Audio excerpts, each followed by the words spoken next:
Introduction: Human pride and God's intervention.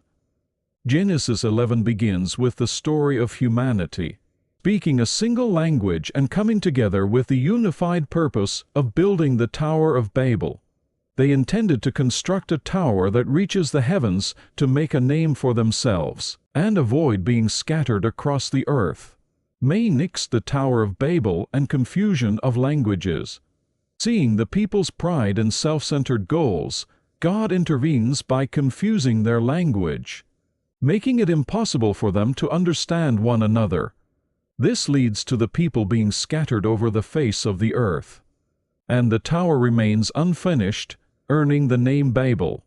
This event showcases the failure of human arrogance and the attempt to equalize themselves with God. Conclusion: the descendants of Shem and the introduction of Abraham.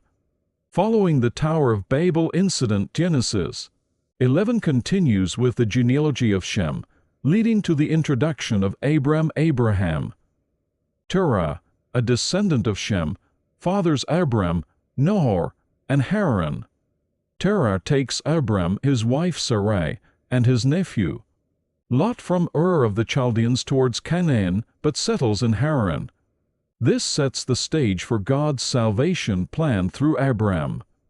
Key messages: human pride and God's sovereignty. The Tower of Babel incident highlights human arrogance in attempting to become equal with God through their own strength and wisdom. God's intervention by confusing their language and scattering them demonstrates that human pride ultimately falls under God's sovereignty. Diversity of languages and God's plan. By confusing their language and scattering the people, God introduces the origin of the world's diverse languages and nations. This shows that God's plans differ from human plans and are carried out according to His will. The beginning of God's salvation plan. The introduction of Abram through Shem's genealogy is significant. Abram receives God's promises and becomes the father of faith, marking the beginning of God's salvation plan. This illustrates that God governs human history and fulfills His plans through His chosen people.